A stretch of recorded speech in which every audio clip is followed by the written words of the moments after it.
அன்புக்குரியவர்களே, ஆண்டவரும் இரட்சகருமாகிய இயேசு கிறிஸ்துவின் பரிசுத்த நாமத்திலே உங்களை நான் வாழ்த்துகின்றேன். மீண்டுமாக இந்த சாயங்கால வேளையிலே உங்களை சந்திப்பதிலே மிகுந்த மகிழ்ச்சி அடைகின்றேன்.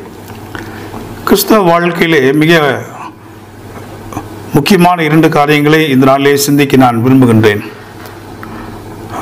நம்முடைய வாழ்க்கையை அதிகமாக பலவீனப்படுத்துகிற ஒரு காரியம் என்னவென்றால் பின்வாங்குதல், பேக் ஸ்லைடிங் என்று ஆங்கிலத்திலே சொல்லுகின்றோம்.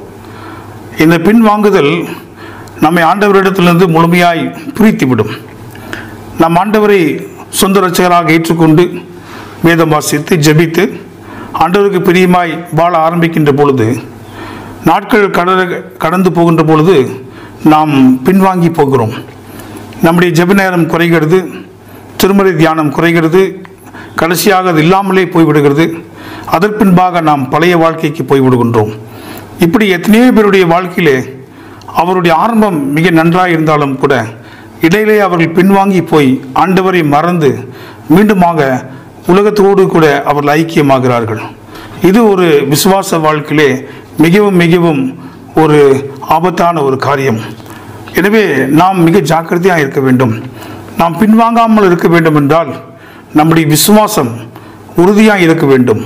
ஆண்டவர் மேல் வைத்திருக்கிற நம்பிக்கை அசைக்க முடியாதபடி இருந்தால்தான் நாம் பின்வாங்கி போகாமல் இருக்க முடியும். அதற்கு ஆதாரமாக ஒரு வசனத்தை இந்த நாளிலே உங்களோடு கூட பகிர்ந்து கொள்ள நான் விரும்புகின்றேன். எபிரேயர் 10ஆம் அதிகாரம் 38வது வசனத்திலே விதமாக வாசிக்கிறோம். விசுவாசத்தினாலே நீதிமான் பிழைப்பான், பின்வாங்கி போவானானால் அவன் மேல் என் ஆத்துமா பிரியமாயிராது. விசுவாசத்தினாலே நீதிமான் பிழைப்பான்.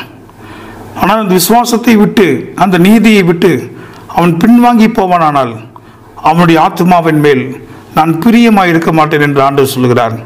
எனவே ஆண்டவருக்கு பிரியமாக இருக்க வேண்டும் என்றால் நம்முடைய விசுவாசத்தை நாம் உறுதிப்படுத்தி கொண்டு நாம் பின்வாங்கி போகாதபடி ஆண்டவருக்கு பின் செல்லுகின்ற மக்களாய் இருக்க ஆண்டவர் நம்மை அழைக்கின்றார்.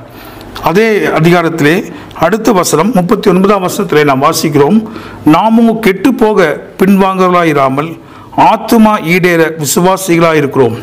கெட்டு போவதற்கு பின்வாங்காமல் நாம் என்ன செய்கின்றோம் என்றால் ஆத்துமா ஈடேற விசுவாசிகளாக இருக்கிறோம். அன்புக்குரியவர்களே, இந்த பின்வாங்குதலை நம்முடைய மனதில் வைத்து மிக ஜாக்கிரதையாக இருப்போம். விசுவாசத்தோடு முன்னேறி செல்வோம். ஆண்டவருக்காக சாட்சியாய் வாழ்வோம். ஆண்டவர் உங்களை ஆசீர்வதிப்பாராக. ஆமென்.